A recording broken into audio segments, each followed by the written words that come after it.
कि चांद क्या, चांद क्या, हनुमत ने सूरज को भी मुंह में रख लिया था।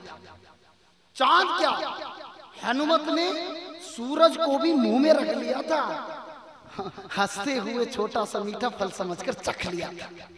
कि चांद क्या, हनुमत ने सूरज को भी मुंह में रख लिया था। हंसते हुए छोटा सा मीठा फल समझकर चख लिया था। विश्व भर के शोध को जीरो तो हमने ही दिया था। संसार को श्री कृष्ण सा हीरो तो हमने ही दिया था। संसार को श्री कृष्ण सा हीरो तो हमने ही दिया था। अब केशवन तुमको बधाई चंद्रयान के लिए। अब केशवन तुमको बधाई चंद्रयान के लिए। है नमन तुमको सदा भारत की शान के लिए। इतरा रहा है चांद, इतरा रहा है चांद, तू स्व सौंदर्य पर ही मुग्ध होकर। इतरा रहा है चांद, तू स्व सौंदर्य पर ही मुग्ध होकर। जा रहे तेरी धरा से आत्मा में दग्ध होकर। अब चांद कांपेगापन है, हम आ रहे हैं क्रुद्ध होकर। ज्ञान से प्रबुद्ध हो, गंगाजली से शुद्ध हो।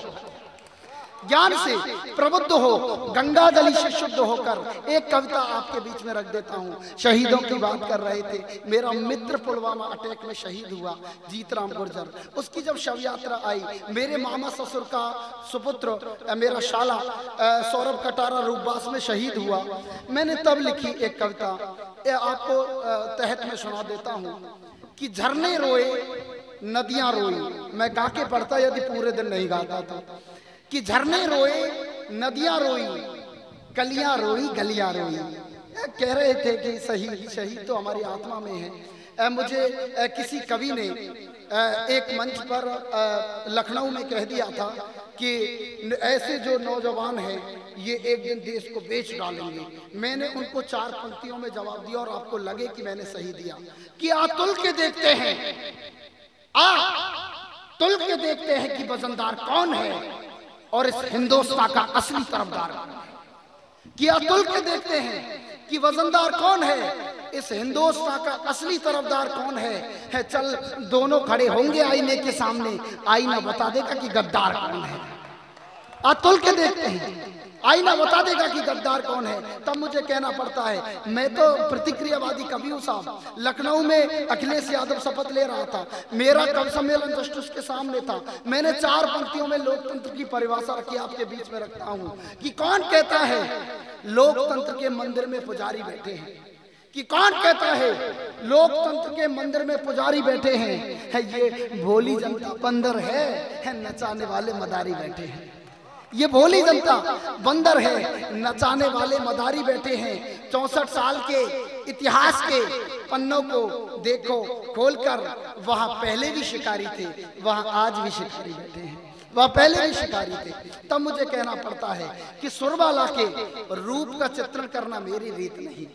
कि सुरबाला के रूप का चित्रण करना मेरी रीत नहीं। मैं दिनकर का वंशज हूँ, दरबारों से भयभीत नहीं। जो राज प्रासादों का नतमस्तक वंदन करती है और सियासी कायरता का जो अभिनंदन करती है। Know talking, keep silent. कि सुरबाला के रूप का चित्रण करना मेरी रीत नहीं। मैं दिनकर का वंशज हूँ, दरबारों से भयभीत नहीं। जो राज प्रसादों का नतमस्तक वंदन करती है और सियासी कायरता का जो अभिनंदन करती है। जिसको चत विक्षत घायल भारत माँ से प्यार नहीं, ऐसी ओज लेखनी को लिखने का कोई अधिकार नहीं। ऐसी ओज लेखनी को लिखने का कोई अधिकार नहीं। ऐसी ओज लेखनी को लिखने का कोई अधिकार नहीं। कि होकर मैं उन्मत्त विरह में किसी मेघ को दूत बनाऊं।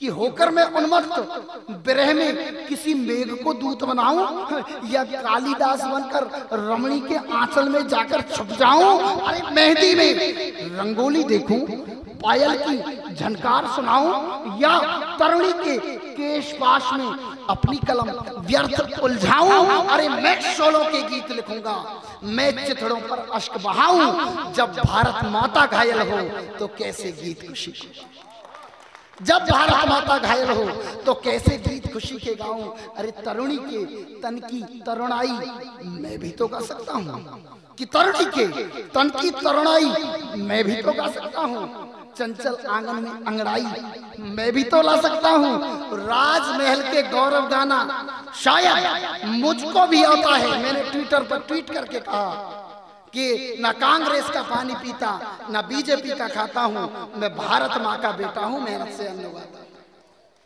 ये कवियों का कोई सत्ता से कोई सरोकार नहीं होता है साहब, मुझे कहना पड़ता है। तरुणी के तन की तनाई मैं भी तो गा सकता हूँ, चंचल आंगन में अंगड़ाई मैं भी तो ला सकता हूँ, राजमहल के गौरव गाना शायद मुझको भी आता है, बिरदावल से नोट कमाना शायद मुझको भी आता है, पर दुश्मन की किसी चुनौती के संदेश देश को आ जाएं और मातृभूमि के आंचल पर संकट के बादल छा जाएं, आतंकी घर में आकर के आतंकी आग लगा जाएं, अरे तब गीतों में नगर वधु की कथा नहीं कह सकता, कि फिर गीतों में नगर वधु की कथा नहीं कह सकता हूं। मैं सिंह पुत्र हूं, चूहा बनकर चुप कैसे रह सकता हूं।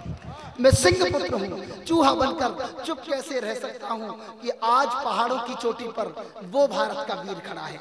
कन्हैया कुमार ने कहा कि भारत तेरे टुकड़े होंगे इंशाअल्लाह इंशाअल्लाह। मैंने उसको जवाब देते हुए कहा, उसके पर्सनल ट्विटर पर कमेंट करते हुए मैंने कहा कि हिंदुस्तान की तकदीर हम जिन यूनिवर्सिटीज में पढ़े, मेरा भी जीवन में 4 विश्वविद्यालयों से संबंध रहा है पढ़ाई के दौरान, लेकिन हमको संस्कार सिखाए जाते हैं हमारे विश्वविद्यालयों में, लेकिन उन लोगों ने क्या सीखा साहब। निर्मल औदित्य जी यहाँ पर वरिष्ठ साहित्यकार बैठे हुए हैं कि हिंदुस्तान की तकदीर ये मजहब कभी एक नहीं होने वाले, कि हिंदुस्तान की तकदीर ये मजहब कभी एक नहीं होने वाले, सफेद पोशों के इरादे कभी नेक नहीं होने वाले, जुगनुओं से जुगनुओं से जुगनुओं से उजालों की आस करते हो, जुगनुओं से उजालों की आस करते हो, हम मर भी जाएं तो ये अभिषेक नहीं होने वाले, मर भी जाए तो ये अभिषेक नहीं होने वाले। तब मुझे कहना पड़ता है कि आज पहाड़ों की चोटी पर वो भारत का वीर खड़ा है, नीचे पड़ा हुआ दुशासन,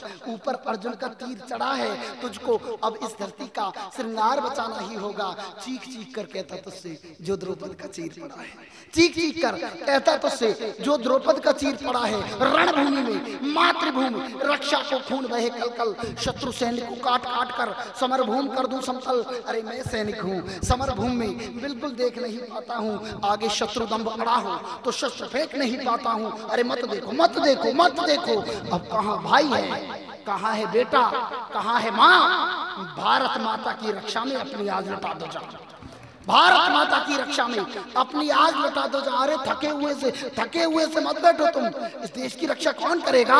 सोन चरैया को फिर बोलो अपनी माता कौन कहेगा। अरे सिंहों के आगे तिनकों का कोई काम नहीं होता है, समरभूमि में रक्त पड़ा हो तो आराम नहीं होता है। सिंहों के आगे तिनकों का कोई काम नहीं होता। मैंने सुबह भी कहा था कि यदि पत्रकार और कलमकार जो जानबूझकर मौन रहेगा तो जिस जंगल में आग लगी है उस जंगल में कौन रहेगा। और पहचान नहीं पाए तुम इसको, ये भारत की वो माटी है, शीश काट थाली में रखना इस माटी की परपाटी है, चीज का। तब मुझे कहना पड़ता है, अंतिम स्पर्श रखता हूँ और आदरणीय वेद प्रकाश वेद जी को आवाज देता हूँ। वो भी हर तरीके की वानगी रखते हैं और हमारे आदरणीय हैं, साहित्य के सुमेरु हैं, समीक्षक हैं, समालोचक हैं। हमारे जैसे अदना कवियों की वो कविताओं की समीक्षा करके उनको बड़ा कर देते हैं। मैं उनको आवाज देता हूँ उन पंक्तियों से कि हमने रक्त बहाकर सींचा इस भारत की माटी में, कि हमने रक्त बहाकर सींचा इस भारत की माटी में, शत्रु भुजदंडों में भींचा इस करगिल की घाटी में। वीर प्रसूता भारत माँ भी शौर्य दिखाती पल पल में, जय घोषों का गान बजा है हिमगंगा की कलकल में। आज पुनः भारत भूमि पर इंकलाब का स्वर निकला है, चांद सूर्य ने करवट ली है और धरा कर रुख बदला है। नमो नमो भारत भूमि जय, नमो नमो जय भारत माता, नमो नमो भारत भूमि जय, नमो नमो जय भारत माता। भारत फिर से हो जाएगा जनगण मन का भाग्य विधाता, धूप दीप रोली लगवा दो। हिंदी कविता समाधान मांगती है और जब तक कविता समाधान नहीं देती तब तक उस कविता को पूरा नहीं माना जा सकता।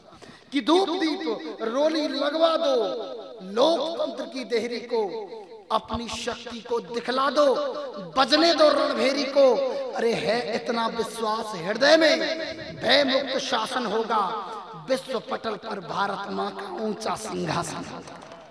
विश्व पटल पर भारत माँ का ऊंचा सिंहासन होगा। भारत माता की जय। बहुत बहुत आदरणीय वेद प्रकाश जी।